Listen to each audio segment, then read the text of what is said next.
ನಮಸ್ಕಾರ. PV news people's voice ಚಾನೆಲ್ಗೆ ಸ್ವಾಗತ. ಇವರು ಅರಣ್ಯ ರಕ್ಷಕರಲ್ಲ, ಅರಣ್ಯ ಭಕ್ಷಕರು. ಒಂದೇ ಒಂದು ಮರ ಬೆಳೆಸದಿದ್ದರೂ ಕಡಿಯಲು ಅನುಮತಿ. ಇವರು ಅರಣ್ಯ ರಕ್ಷಕರಲ್ಲ, ಅರಣ್ಯ ಭಕ್ಷಕರು. ಲಕ್ಷಾಂತರ ರೂಪಾಯಿ ಜನರ ತೆರಿಗೆ ಹಣದಲ್ಲಿ ವೇತನ ಪಡೆದು ಅರಣ್ಯ ರಕ್ಷಣೆ ಹೆಸರಿನಲ್ಲಿ ಅರಣ್ಯ ನಾಶಕ್ಕೆ ಮುಂದಾಗಿರುವ ಅರಣ್ಯ ಇಲಾಖೆ ಅಧಿಕಾರಿಗಳ ವರ್ತನೆಗೆ ಸಾರ್ವಜನಿಕ ವಲಯದಲ್ಲಿ ತೀವ್ರ ಆಕ್ರೋಶ ವ್ಯಕ್ತವಾಗಿದೆ. ಒಂದು ಕಡೆ ನ್ಯಾಯಾಂಗ ಇಲಾಖೆ 5 ಲಕ್ಷ ಸಸಿ ನೆಡುವ ಅಭಿಯಾನ ಕೈಗೊಂಡಿದ್ರೆ, ಮತ್ತೊಂದೆಡೆ ಅರಣ್ಯ ಇಲಾಖೆಯವರು ಕೋಟಿ ವೃಕ್ಷ ನಾಶದ ಅಭಿಯಾನಕ್ಕೆ ಚಾಲನೆ ನೀಡಿದಂತಿದೆ. ಅರಣ್ಯ ಭಕ್ಷಕರ ಪರಿಸರ ನಾಶದ ಕುರಿತು ಒಂದು ವರದಿ ಇಲ್ಲಿದೆ. ವೀಕ್ಷಕರೇ, ಗೋಮುಖ ವ್ಯಾಘ್ರಗಳು ಎಂಬ ಮಾತು ನೀವು ಕೇಳಿರಬಹುದು. ಅದೇ ಮಾದರಿಯಲ್ಲಿ ಇವರು ಅರಣ್ಯ ಭಕ್ಷಕರು. ಅರಣ್ಯ ರಕ್ಷಕರ ಮುಸುಕಿನಲ್ಲಿ ಅರಣ್ಯ ನಾಶಕ್ಕೆ ಕಂಕಣ ಕಟ್ಟಿಕೊಂಡವರಂತೆ ವರ್ತಿಸುತ್ತಿರುವ ಚಿಕ್ಕಬಳ್ಳಾಪುರ ಅರಣ್ಯ ಇಲಾಖೆ ಅಧಿಕಾರಿಗಳು ಒಂದೇ ಒಂದು ಗಿಡ ನೆಟ್ಟು ಪೋಷಣೆ ಮಾಡುತ್ತಿದ್ದರೂ ನೂರಾರು ವರ್ಷಗಳ ಹಳೆಯ ಮರಗಳನ್ನು ಕಡಿಯಲು ಅನುಮತಿ ನೀಡಿ ಪೈಶಾಚಿಕತೆ ಮೆರೆದಿದ್ದಾರೆ. ಅರಣ್ಯ ಇಲಾಖೆ ಅಧಿಕಾರಿಗಳ ಷಡ್ಯಂತರಕ್ಕೆ ಬೆಸ್ಕಾಂ ಅಧಿಕಾರಿಗಳು ಕೈ ಜೋಡಿಸಿರುವ ಸಂಶಯ ವ್ಯಕ್ತವಾಗಿದ್ದು, ಉಭಯ ಇಲಾಖೆಗಳ ಅಧಿಕಾರಿಗಳು ಸೇರಿ ಪರಿಸರ ನಾಶಕ್ಕೆ ಮುಂದಾಗಿರುವುದು ನಾಗರಿಕ ವಲಯದಲ್ಲಿ ತೀವ್ರ ಆಕ್ರೋಶಕ್ಕೆ ಕಾರಣವಾಗಿದೆ. ಚಿಕ್ಕಬಳ್ಳಾಪುರ ಜಿಲ್ಲೆಯಲ್ಲಿ ಪರಿಸರ ಸಂರಕ್ಷಣೆ ಉದ್ದೇಶದಿಂದ ಹೆಚ್ಚುವರಿ ಜಿಲ್ಲಾ ಮತ್ತು ಸತ್ರ ನ್ಯಾಯಾಧೀಶರಾದ ಲತಾ ಕುಮಾರಿ ಅವರು 5 ಲಕ್ಷ ಸಸಿ ನೆಡುವ ಕಾರ್ಯಕ್ರಮಕ್ಕೆ ಚಾಲನೆ ನೀಡಿ ವಿವಿಧ ಇಲಾಖೆಗಳು, ಸಾರ್ವಜನಿಕರು ಹಾಗೂ ಸಂಘ ಸಂಸ್ಥೆಗಳ ಸಹಕಾರದೊಂದಿಗೆ ಪರಿಸರ ರಕ್ಷಣೆಗೆ ಮುಂದಾಗಿದ್ದಾರೆ. ಅರಣ್ಯ ಇಲಾಖೆ ಮಾತ್ರ ಪರಿಸರ ಧ್ವಂಸಕ್ಕೆ ಮುಂದಾಗಿದೆ ಎಂಬ ಆರೋಪ ಕೇಳಿಬಂದಿದೆ. ಖಾಸಗಿ ಬಡಾವಣೆಗೆ ದಾರಿ ಮಾಡಿಕೊಡುವ ಉದ್ದೇಶದಿಂದಲೇ ಪುರಾತನ ಮರಗಳ ಮಾರಣ ಹೋಮಕ್ಕೆ ಅರಣ್ಯ ಇಲಾಖೆ ಅನುಮತಿ ನೀಡಿದೆ ಎಂದು ಸಾರ್ವಜನಿಕರು ಕಿಡಿಕಾರಿದ್ದಾರೆ. ಈ ಮರಗಳಿಂದ ಯಾರಿಗೂ ಯಾವುದೇ ಸಮಸ್ಯೆ ಇಲ್ಲದಿದ್ದರೂ ಮರಗಳನ್ನು ಹರಾಜು ಮಾಡಿ ಕಡಿಯಲು ಇಲಾಖೆ ಅನುಮತಿ ನೀಡಿದೆ ಎನ್ನಲಾಗಿದೆ. ಇಲ್ಲಿ ಕಾಣುತ್ತಿರುವಂತೆ ಮರಗಳನ್ನು ಕಡಿದು ವಾಹನಗಳಲ್ಲಿ ಸಾಗಿಸುತ್ತಿದೆ. ಹೀಗೆ ಮರಗಳ ಮಾರಣ ಹೋಮಕ್ಕೆ ಅರಣ್ಯ ಇಲಾಖೆ ಅಧಿಕಾರಿಗಳೇ ನೇರವಾಗಿ ಅನುಮತಿ ನೀಡಿದ್ದಾರೆ. ಖಾಸಗಿ ಬಡಾವಣೆಗೆ ಅನುಕೂಲವಾಗುವಂತೆ ಬೆಸ್ಕಾಂ ಇಲಾಖೆ ಇಡೀ ದಿನ ವಿದ್ಯುತ್ ಕಡಿತಗೊಳಿಸಿದೆ ಎಂಬ ಆರೋಪವೂ ಕೇಳಿಬಂದಿದೆ.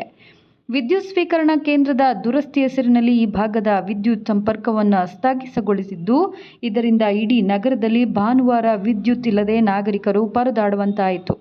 ಪರಿಸರ ಉಳಿವಿಗಾಗಿ ಒಂದು ದಿನವೂ ಕೆಲಸ ಮಾಡದ ಈ ಬೆಸ್ಕಾಂ ಅಧಿಕಾರಿಗಳು ಖಾಸಗಿ ಬಡಾವಣೆಗೆ ಸಹಾಯ ಮಾಡಲು ಇಷ್ಟೆಲ್ಲ ಮಾಡಿದ್ದಾರೆ ಎಂದು ಸಾರ್ವಜನಿಕರು ಆಕ್ರೋಶ ವ್ಯಕ್ತಪಡಿಸಿದ್ದಾರೆ. ಇಲ್ಲಿ ಕಾಣುತ್ತಿರುವ 2 ಬೃಹತ್ ಗಾತ್ರದ ಆಲದ ಮರಗಳು ಅಕ್ಕಪಕ್ಕದಲ್ಲಿ ಯಾವುದೇ ಮನೆಗಳಿಲ್ಲ. ಅವು ಹಳೆಯದಾಗಿ ಬಿದ್ದು ಅಪಾಯ ಉಂಟು ಮಾಡುವ ಸಾಧ್ಯತೆಯೂ ಇಲ್ಲ. ರಸ್ತೆ ಅಗಲೀಕರಣ ಕಾಮಗಾರಿಯೂ ನಡೆಯುತ್ತಿಲ್ಲ. ಹಾಗಿದ್ದರೂ ಖಾಸಗಿ ಬಡಾವಣೆಗೆ ಅನುಕೂಲ ಮಾಡಿಕೊಡಲು ಈ ಮರಗಳ ಕಡಿತಕ್ಕೆ ಅರಣ್ಯ ಇಲಾಖೆ ಅನುಮತಿ ನೀಡಿದೆಯೇ ಎಂಬ ಸಂಶಯ ಸಾರ್ವಜನಿಕರಲ್ಲಿ ಮೂಡಿದೆ. ಭಾನುವಾರವಾದ ಕಾರಣ ಎಲ್ಲ ಇಲಾಖೆಗಳ ಅಧಿಕಾರಿಗಳು ರಜೆಯಲ್ಲಿದ್ದ ಸಂದರ್ಭದಲ್ಲಿ ಬೆಸ್ಕಾಂನವರು ವಿದ್ಯುತ್ ಕಡಿತಗೊಳಿಸಿದ್ದು, ಮರ ಕಡಿಯಲು ಬಂದವರು ಕೆಲಸ ಆರಂಭಿಸಿದ್ದಾರೆ. ವಿಚಾರ ತಿಳಿಯುತ್ತಿದ್ದಂತೆ ನಾಗರಿಕರು ಹಾಗೂ ಪರಿಸರ ಪ್ರೇಮಿಗಳು ಸ್ಥಳಕ್ಕೆ ಧಾವಿಸಿ ಮರ ಕಡಿಯುವುದನ್ನು ತಡೆದು ಸಂಬಂಧಪಟ್ಟವರನ್ನು ತರಾಟೆಗೆ ತೆಗೆದುಕೊಂಡಿದ್ದಾರೆ. ಜಿಲ್ಲಾ ಅರಣ್ಯಾಧಿಕಾರಿ ಗಿರೀಶ್ ಅವರು ಯಾರೇ ಕರೆ ಮಾಡಿದರೂ ಸ್ವೀಕರಿಸುವ ಕನಿಷ್ಠ ಸೌಜನ್ಯವನ್ನು ತೋರದೆ ಉದ್ದಟತನ ಮೆರೆದಿದ್ದಾರೆ ಎಂಬ ಆರೋಪ ಕೇಳಿಬಂದಿದೆ. ಇನ್ನು RFO ಅಜಯ್ ಕರೆ ಸ್ವೀಕರಿಸಿ ಮರ ಕಡಿಯಲು ಅನುಮತಿ ನೀಡಲಾಗಿದೆ, ಏನಾಗಿದೆ ಎಂಬ ಧೋರಣೆಯಲ್ಲಿ ಮಾತನಾಡಿದ್ದಾರೆ ಎನ್ನಲಾಗಿದೆ. ಅರಣ್ಯ ಇಲಾಖೆಯಿಂದ ಕಳೆದ 1 ವರ್ಷದಲ್ಲಿ ನೆಟ್ಟು ಬೆಳೆಸಿರುವ ಮರಗಳು ಜಿಲ್ಲೆಯಲ್ಲಿ ಎಲ್ಲಿವೆ, ಇದರ ತೋರಿಸಿ ಎಂದು ಪ್ರಶ್ನಿಸಿದಾಗ RFO ಅಜಯ್ ತಬ್ಬಿಬ್ಬಾದರು ಎಂದು ಸ್ಥಳೀಯರು ತಿಳಿಸಿದ್ದಾರೆ. ಒಟ್ಟಿನಲ್ಲಿ ಚಿಕ್ಕಬಳ್ಳಾಪುರ DFO ಸೇರಿದಂತೆ ಅರಣ್ಯ ಇಲಾಖೆ ಅಧಿಕಾರಿಗಳು ಅರಣ್ಯ ರಕ್ಷಣೆ ಮಾಡುವ ಬದಲು ಅರಣ್ಯ ನಾಶಕ್ಕೆ ಮುಂದಾಗಿದ್ದಾರೆ ಎಂಬ ಆರೋಪಗಳು ಕೇಳಿಬಂದಿದ್ದು, ಇದು ನಾಗರಿಕ ವಲಯದಲ್ಲಿ ತೀವ್ರ ಆಕ್ರೋಶಕ್ಕೆ ಕಾರಣವಾಗಿದೆ. ಅಲ್ಲದೆ ನ್ಯಾಯಾಂಗ ಇಲಾಖೆ ನಡೆಸುತ್ತಿರುವ 5 ಲಕ್ಷ ಸಸಿ ನೆಡುವ ಅಭಿಯಾನದ ಜವಾಬ್ದಾರಿ ಹೊತ್ತಿರುವ ನ್ಯಾಯಾಧೀಶರಿಗೆ ಅರಣ್ಯ ಇಲಾಖೆ ಹಾಗೂ ಬೆಸ್ಕಾಂ ಇಲಾಖೆ ವಿರುದ್ಧ ದೂರು ಸಲ್ಲಿಸಲು ಪ್ರಜ್ಞಾವಂತ ನಾಗರಿಕರು ಮುಂದಾಗಿದ್ದು, ನಾಗರಿಕರ ಆಕ್ರೋಶಕ್ಕೆ ಮಣಿಯದ ಅಧಿಕಾರಿಗಳು ನ್ಯಾಯಾಲಯದ ಕಾನೂನು ಕ್ರಮಕ್ಕಾದರೂ ಮಣಿಯಲಿ ಎಂಬ ಅಭಿಪ್ರಾಯ ವ್ಯಕ್ತವಾಗಿದೆ. ನಮಸ್ಕಾರ, ನನ್ನ ಹೆಸರು ಮಂಜುನಾಥ್ ಅಂತೇಳಿ. ನಾನು ಚಿಕ್ಕಬಳ್ಳಾಪುರ ತಾಲೂಕಿನ ನಿವಾಸಿಯಾಗಿರ್ತೀನಿ ಹಾಗೂ ಮಾನವ ಹಕ್ಕುಗಳ ಜಾಗೃತಿ ಮತ್ತು ಮಾನವ ಹಕ್ಕುಗಳಾಗಿ ಪರಿಸರ ಗೋಸ್ಕರ ಹೋರಾಟವನ್ನು ಮಾಡ್ಕೊಂಡು ಬಂದಿರ್ತೀನಿ. ಆದರೆ ನಮ್ಮ ದುರದೃಷ್ಟ ಇದೇ ಚಿಕ್ಕಬಳ್ಳಾಪುರದಲ್ಲಿ ಏನು ಡಿಪೋ ಕಡೆಯಿಂದ ಈಶಾಗ್ ಹೋಗುವಂಥ ರಸ್ತೆಯಲ್ಲಿ ಪುರಾತನದ ಸುಮಾರು 50, 60, 100 ವರ್ಷಗಳ ಇತಿಹಾಸ ಇರುವಂತ ಆಲದ ಮರಗಳನ್ನ ನಮ್ಮ ನಗರ ಹೊಂದಿದೆ. ಆದರೆ ಏನ್ ದುರಾದೃಷ್ಟ, ನಮಗೆ ಇವತ್ತು ಏಕಾಏಕಿ ಏನು ಒಂದು ಫಾರೆಸ್ಟ್ ನಗರದ ಫಾರೆಸ್ಟ್ ಅಧಿಕಾರಿಗಳ ಮುಖಾಂತರ ಪರ್ಮಿಷನ್ ತಗೊಂಡು ಇವರು ಒಂದು ಹಣದ ಮೂಲಕ ಆಫೀಸ್ ಹೊಟ್ಟೆ ಆ ಅಧಿಕಾರಿಗಳು ಈ ಮರಕ್ಕೆ ಕಡಿಯೋದಕ್ಕೆ ಅವಕಾಶ ಮಾಡಿಕೊಟ್ಟಿರ್ತಾರೆ. ಈಗಾಗಲೇ ಅರ್ಧ ಮರವನ್ನ ಕಡಿದಿದ್ದಾರೆ.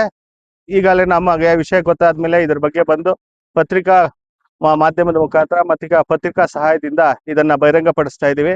ದುರದೃಷ್ಟ ಏನಂದ್ರೆ ಇವತ್ತು 5ನೇ ತಾರೀಕು ಪರಿಸರ ದಿನಾಚರಣೆಯನ್ನ ಆಚರಣೆ ಮಾಡಿದ್ವಿ. ಇದೇ ನಮ್ಮ ಕರ್ನಾಟಕ ನ್ಯಾಯಮೂರ್ತಿಗಳು ಬಂದು ಸುಮಾರು 5 ಲಕ್ಷ ಗಿಡಗಳನ್ನ ಉಣೋದಕ್ಕೆ ಒಂದು ಉದ್ಘಾಟನೆ ಕಾರ್ಯಕ್ರಮ ಮಾಡಿದ್ದಾರೆ. ದಯವಿಟ್ಟು ಅವರಲ್ಲಿ ನಾನು ಕಳಕಳಿಯಾಗಿ ಮನವಿ ಮಾಡ್ಕೊಳ್ತಾ ಇದ್ದೀನಿ. ಏನು ನ್ಯಾಯಾಧೀಶರು ನಮ್ಗೆ ಬಂದು ಇಲ್ಲಿ ಹೇಳಿದ್ದಾರೆ, ಅವರು ಇದನ್ನ ಖುದ್ದಾಗಿ ಪರಿಶೀಲನೆ ಮಾಡಬೇಕು. ತಪ್ಪಿತಸ್ಥರಿಗೆ ಯಾರಿದ್ದಾರೆ ಅವರ ನಿರ್ದಾಕ್ಷಿಣ್ಯಕ್ಕೆ ಸರ್ಕಾರ ಮಟ್ಟದಲ್ಲಿ ಅಧಿಕಾರಿಗಳಿದ್ದಾರೆ, ಅವರನ್ನ ಕೂಡಲೇ ಸಸ್ಪೆಂಡ್ ಮಾಡಬೇಕು. ಅವರ ಯಾವುದೇ ಹಿಂದಿನ ಅವರ ಸಂಬಳ ಆಗಿರ್ಬೋದು ಅವರಿಗೆ ಏನು ನ್ಯಾಯದಲ್ಲಿ ಅವರನ್ನ ಶಿಕ್ಷೆಗೆ ಒಳಪಡಿಸ್ಬೇಕು. ಇದನ್ನ ನಾವು ತೀವ್ರವಾಗಿ ಖಂಡಿಸ್ತಾ ಇದ್ದೀವಿ. ಈ ವಿಷಯದಲ್ಲಿ ನ್ಯಾಯಾಧೀಶರ ಮಧ್ಯೆ ಪ್ರವೇಶ ಮಾಡಲಿಲ್ಲ ಅಂತಂದ್ರೆ ನ್ಯಾಯಾಂಗದ ವ್ಯವಸ್ಥೆಯ ಮೇಲೆ ನಮಗೆ ಇರುವಂತಹ ಅಪಾರ ನಂಬಿಕೆ, ಒಂದು ವಿಶ್ವಾಸವಿದೆ, ಅದು ಸುಳ್ಳು ಅಂತೇಳಿ ನಾನು ಈ ಮೂಲಕ ಅವರನ್ನ ಮನವಿ ಮಾಡ್ಕೊತಾ ಇದ್ದೀನಿ ನ್ಯಾಯಾಧೀಶರಲ್ಲಿ. ದಯವಿಟ್ಟು ಈ ಸುದ್ದಿ ಮಾಹಿತಿ ಮುಖಾಂತರ ನ್ಯಾಯಾಧೀಶರ ಗಮನಕ್ಕೆ ಬರ್ಬೇಕಂತೇಳಿ ನಾನು ನಮ್ಮ ಚಿಕ್ಕಬಳ್ಳಾಪುರ ಜನತೆಯ ಪರವಾಗಿ ಸವಿನಯದಾಗಿ ಮನವಿಯನ್ನ ಮಾಡ್ಕೊಳ್ತಾ ಇದ್ದೀನಿ. ಹರಾಜು ಅದನ್ನ ಯಾರು ನಮ್ಗೆ ಹೇಳ್ತಾ ಇಲ್ಲ, ಹರಾಜು ಕೂಗಿದ್ದಾರೆ ಏನು ಅಂತದನ್ನ ಏನು ಹೇಳ್ತಾ ಇಲ್ಲ. ನಾವು ಸರ್ಕಾರದಿಂದ ಅರಣ್ಯ ಇಲಾಖೆ ಪರ್ಮಿಷನ್ ತಗೊಂಡಿದೀವಿ ಅಂತ ಹೇಳ್ತಾರೆ. ಇದು ಯಾರು ಪರ್ಮಿಷನ್ ಕೊಟ್ರು, ಯಾವ ಉದ್ದೇಶಕ್ಕೆ ಪರ್ಮಿಷನ್ ಕೊಟ್ರು ಅನ್ನೋದನ್ನ ಬಹಿರಂಗ ಪಡಿಸ್ತಾ ಇಲ್ಲ. ನಾವು ಸಾರ್ವಜನಿಕರು, ಇಲ್ಲಿ ಸ್ಥಳೀಯ ಜನಸಾಮಾನ್ಯರು ದೂರಿನ ಮೇಲೆಗೆ ನಮಗೆ ಫೋನ್ ಮುಖಾಂತರ ತಿಳಿಸಿದ್ರು. ಅದರ ವಿಷಯವನ್ನು ಗಮನಿಸಿ ಬಂದಾಗ ಸ್ಥಳೀಯರಾಗಿ ಈಗಾಗಲೇ ಸ್ಥಳೀಯ ಮಾಧ್ಯಮಗಳು ಬಂದು ಇಲ್ಲಿ ಚಿತ್ರೀಕರಣ ಮಾಡ್ತಾ ಇದ್ದಾರೆ. ದಯವಿಟ್ಟು ಇದನ್ನ ನ್ಯಾಯಾಧೀಶರು ಖುದ್ದು ಭೇಟಿ ನೋಡ್ಕೊಳ್ಬೇಕು.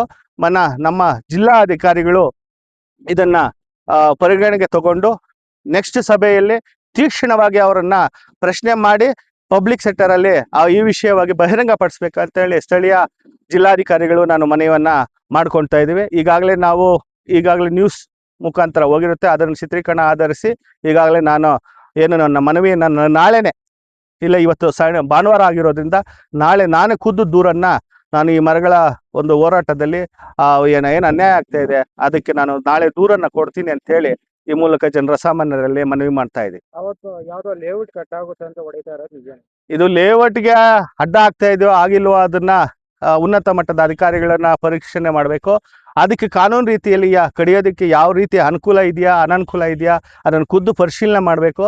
ಆಮೇಲೆ ಅದನ್ನು ಕಡಿಯಲೇಬೇಕು, ಅಭಿವೃದ್ಧಿಗೆ ಆಗ್ಬೇಕು ಅನ್ನಂಗಿದ್ರೆ ಪರಿಹಾರ ಏನು, ಅದಕ್ಕೆ ಇಷ್ಟು ದೊಡ್ಡ ಮರಗಳನ್ನ ಬೆಳೀತಾ ಇದೆ, ಅದರಲ್ಲಿ ಗಾಳಿ ಆಮ್ಲಜನಕ ಬರ್ತಾ ಇದೆ, ಅದನ್ನ ಬೇರೆ ಭೂಭಾಗದಲ್ಲಿ ಬೆಳೆಸಿ ಅಷ್ಟೊಂದು ಆಮ್ಲಜನಕ ಬಂದ ಮೇಲೆ ಇದನ್ನ ಕಡಿಯೋದಕ್ಕೆ ಇಲ್ಲ ಸರ್ಕಾರದ ಅನುಮತಿ ಏನಾದ್ರು ಇದ್ರೆ ಕಡಿಯೋದಕ್ಕೆ ಕೊಡ್ಬೋದು, ಇಲ್ವಾ ಅದನ್ನ ಕಡಿಬಾರ್ದು ಅಂತೇಳಿ ನಾನು ಈ ಮೂಲಕ ಪ್ರಶ್ನೆ ಮಾಡ್ತಾ ಇದ್ದೀನಿ. ನನ್ನ ಹೆಸರು ಮಂಜುನಾಥ್ ಅಂತ ಹೇಳಿ.